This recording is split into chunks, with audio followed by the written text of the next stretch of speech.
Hello people! Greetings from the very last day of Happy New Year. 2019, and we are soon going to be welcoming the year 2020, a whole new year and a whole new decade. We are here in Janabai at Pinto. We've just prepared a very simple dinner. Rosemary and thyme lamb shank, slow cooked in the oven for about 2.5 hours. We have a bit of steak marinated with thyme and rosemary, and then we have a little bit of cheese roasty, mixed veggie, seared scallops, and salmon. Happy New Year! Here we are at in the year 2020. I don't know if you're like me and you grew up in the 80s and the 90s. 2020 was a pretty big year to aspire to live in, right? Because we always talked about that Vision 2020. Remember how many essays and karangans that we had to write about Wawasan 2020? Here we are, and I think we can safely say that Vision 2020 was derailed. 2019 was, for me, the year of working very, very hard. It was a super busy year, a super buzzing year. So many things happened, and time flew by so fast, it was just a blur to me. Now, I think people say as you grow older, that's what your experience was going to be like, but I think 2019 was probably an unusual year for me in that sense. And with the exception of probably a 10-day holiday to Japan, and with the exception of a one-day staycation somewhere in KL, I did not have any break this year. So there is very little that I can share about work. As you know, I have a full-time job. I am a banker. That's my day job. That's my full-time job. There's very little that I can say about the details of my work. 2019 was a busy year. It was a very busy year, and in my line of work, I think that reflects what 2019 was for Malaysia in general as well. There were a lot of things happening. There were a lot of changes that was happening all across, businesses, public sector, banking sector, a lot of new regulations coming in. A lot of things were happening, and that contributed to, as well as to why I was busy, and that's not a bad thing. I think it can be a very good thing, but I think I hope and I really wish that we keep at the back of our mind, we need to keep in mind why we are busy. If we're busy because there's generally a lot of things, new things that's happening, a lot of changes that's going on, we need to put in extra hours and extra effort to do a lot of those kind of new things, to improve, to upgrade ourselves and our businesses, and our work, that's fine. But if we are busy because of things that are generally unnecessary, they are not keep making things efficient for our work, and then I think that's something that we need to be very aware of. And I'm not just talking about, I'm not really just relating this to my work in general, or the people that I deal with when it comes to work, but this is in general in Malaysia. Sometimes you do get a sense that we have to do a lot of things, we put in a lot of effort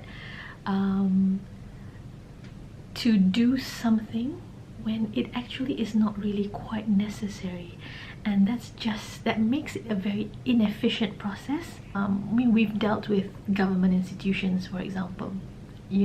Certain things, when you're renewing your passport, things can be very efficient. You can get it within 2 hours, but sometimes there are some processes involved in other aspects, like renewing someone's visa, for example.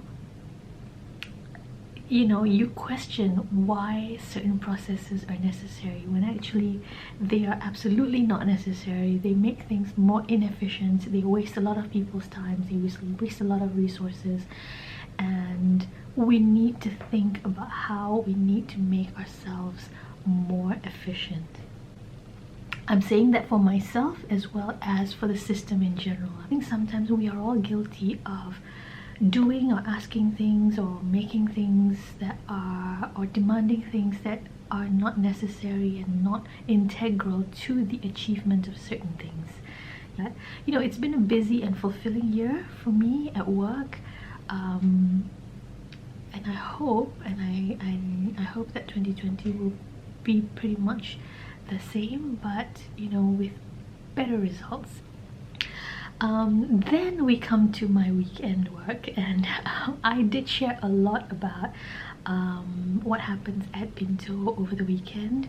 I do help my husband out with his business at Pinto Coffee, the cafe, as well as the plantation in Jandabai. I think 2019 was the year. It was a year of growth for Pinto. There were a lot of things that was achieved for the first time. For example, we harvested coffee and started to roast our own beans and serve our own beans, our own coffee, the Banjaran, at Pinto this year. When I think back to, was it 4 or 5 years ago, when Eddie first planted the first seeds of the Arabica coffee on the ground, and then he planted 2,000 trees around our compound. To think and to see that whole journey, that whole process, from that planting of the seed to the actual harvesting and roasting and drinking it from our coffee cup, it's a different sense of fulfillment, it's a different sense of achievement. And I think it is a testament, I think what we have done with Pinto, it's a testament to Eddie's vision. So it needs vision. You have to know what's the big picture that you hope to achieve. Just to prove that vision needs a lot of hard work, and it needs persistence, because you do get a lot of challenges in between that threatens to derail that vision. You know, you need to stick to it despite all the challenges. Stick to it if you can and work hard, and with a little bit of luck, I think, you know, it can be something that is sustainable. Every year, you know, we have many different challenges, from people. It could be people aspect, it could be resources aspect, it could be weather, it could be financial, it could be just pure burnout, and you're so tired and you're like, when is this thing gonna happen? And if you give up at the first sign of challenges and difficulties, and then that would be very, very difficult. You know, you will just give up. But I think it's a testament to Eddie that that Pinto has been able to kind of weather some of these storms and is still there. After, in total, I think it's been 9 years Pinto has been in business. You know, I feel that super proud to be a part of that growth, of that. I hesitate to use the word success or achievement. I hesitate to use the word because Eddie absolutely refuses to use the word success, achieving something. And if I tell him, Eddie, Pinto is a success, you did it, he would say, no, there's so much more that we need to do. There's so much more that we need to do. And I'm grateful that Pinto is still surviving, you know, and you know, we are still en route to achieving Eddie's vision of what Pinto is, not without its challenges. Friends who have been very supportive of us, who keep coming and recommending their friends to our cafe, the support of our staff. You know, we have a manager who has been there, grown with us, you know, who believes in this, vision as well, and she has you know, supported us so much. Well, I have to say, it's not easy. There's a lot of challenges, there's a lot of difficulties that we face. internally, you know, ourselves. Sometimes we question ourselves. Sometimes we lose confidence. Sometimes when things get a little bit tough. Sometimes we face challenges from the community, people who don't really support or like what we're trying to do. Sometimes we face challenges from, you know, government policies and things like that.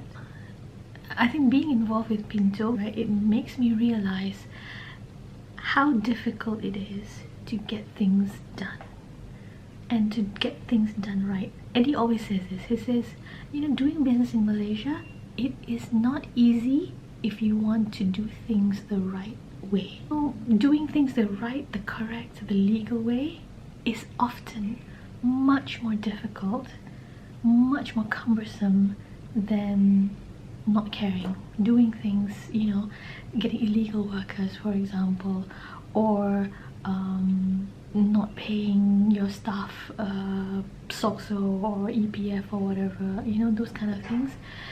But when you decide to do things the right way, you want to go in through and get all the licenses, get all the requirements, get permits for your workers, to get all of these things done right, it's very costly. You know, we do it anyways, but it's costly. And experience with Pinto shows that to get things done and to get things done right is not easy. And I think a lot of people forget that simple fact, especially if you've never been involved in, you know, in running a business, if you've never been involved even in things, you know, like applying for something and waiting for it to be approved. You know, just the waiting period, the inefficiency of, you know, all of these forms being filled, submitted, and then suddenly it disappears. No one can trace where it is, you know, those kind of things. If you don't realize that, if you've never been involved, you don't realize that, you don't know how difficult it is to get things done here in Malaysia, and we tend to forget that a lot. If you translate that to a bigger picture, to the country, sometimes we can be our own worst enemy. You know, we expect things, we think that things can be done easily, things can be achieved easily, and when you're in a position of power, it should be, you can achieve it. But often, if you believe that, then you're not believing in how things should be done the correct way. You believe in how things should be done the wrong way, which is the kuku besi way. My way works, nobody else can say anything, and I'm just gonna push my way through, right? And by right, that is not the right way. If you want to do things right by the book, it is often very difficult. You have to invest a lot of time, energy, and resources into getting that, into achieving that. But if you don't get a lot of support from people around you, the people who are on your side, then, you know, you won't achieve it. You will get derailed, and that's where sometimes I think we are our own worst enemy, you know. I think about this a lot, especially with, you know, what's been happening in the political scene here in Malaysia, with all the criticisms of the new government, with all the criticisms of how things are not being done, manifestos not being achieved, and things like that. And sometimes I think that, you know, when we do say all these things, I'm not saying that we shouldn't, I'm not saying that we shouldn't criticize, but sometimes I think we can be our own worst enemy when it comes to achieving the big picture, because a lot of us tend to forget what is the big picture. Here's a very simple example. My friend and I, we have been trying to really and earnestly reduce our use of single-use plastics.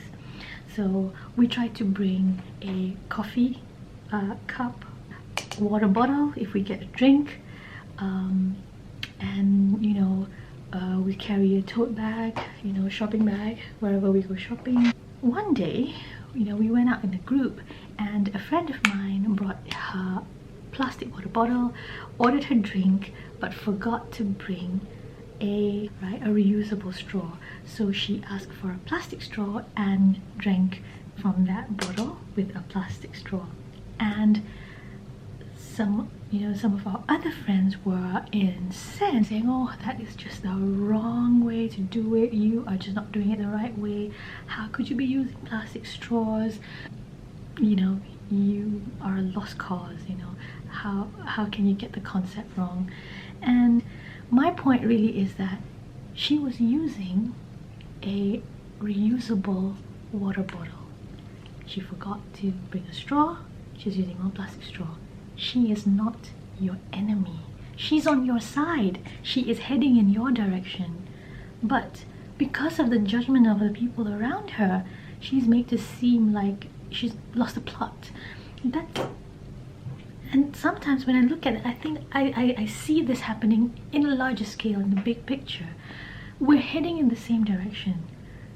We might not be doing exactly what you expect people to be doing, but you must know, if you're heading in the same direction, they are not your enemy.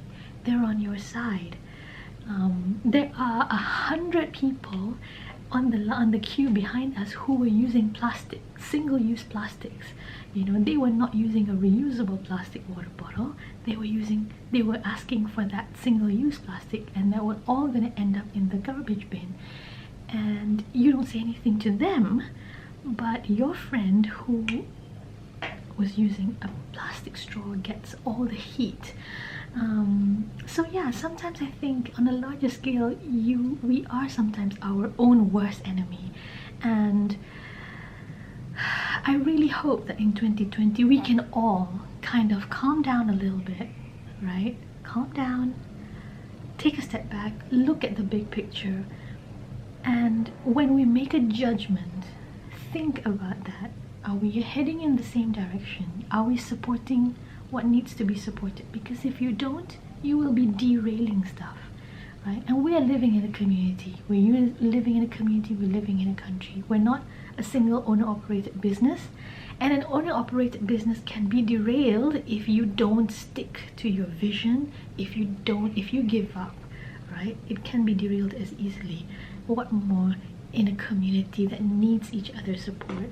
Sometimes I just hated when I saw some of the things and the judgments that was being thrown all over social media, about whom, you know, you cancelled and whom you didn't support and whom you think are a lost cause, an enemy to the vision, when the truth is, you know, you may be you know, the person is heading in your direction. Actually, you're all heading in the same direction.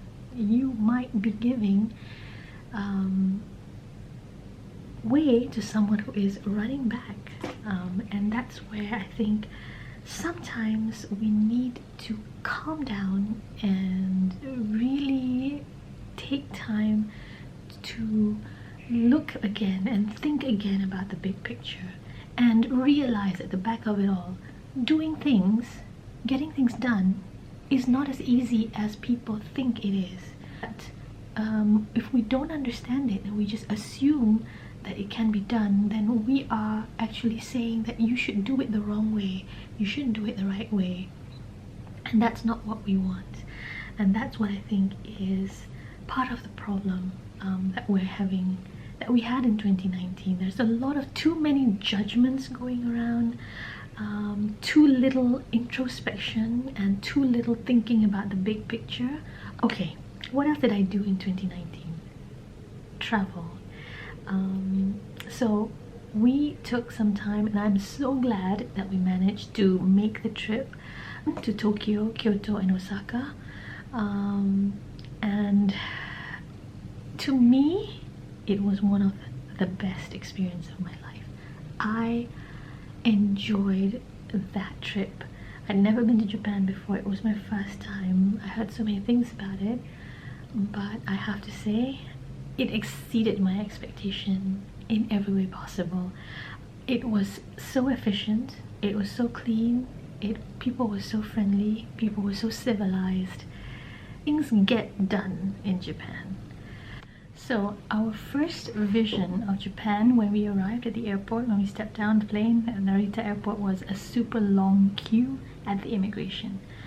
a super long queue. If you saw a very long queue at the immigration in KLIA or KLIA 2, what would you think? You'd probably think we're gonna be stuck here for 3 hours, and you would be right.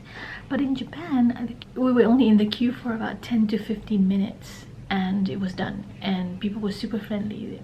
What happened was that, you know, the staff who were not manning the counters, they actually came out to the queue, went in the queue and told us, this is what you need to have all of these documents in place, you need to go here, you need to go there, get everything, make sure things moved, make sure people know that, you know, this is happening soon, it will happen. And they helped to make things move faster. They didn't have to do that, they were not on shift, but they saw the queue was very long and they came out to help. They knew that was their job, they knew how to get things done, and that generally was the sense that we had throughout our trip to Japan. You know, it was a beautiful country, there was a lot of natural beauty, surprisingly, but there was a lot of friendly people, it was efficient, we had no problems getting around, we felt safe throughout. Again, it just surpassed all of our expectations, and I enjoyed it very much. And we took Farhana with us. She's the manager at Pinto. It was her first time, first visit overseas as well, and I think it was really an eye-opener. It was an eye-opener for me, you know, but I think it was, if you know, to visit a country outside of Malaysia for the first time, you want to really see something that's amazing, Japan is the place. I really enjoyed it.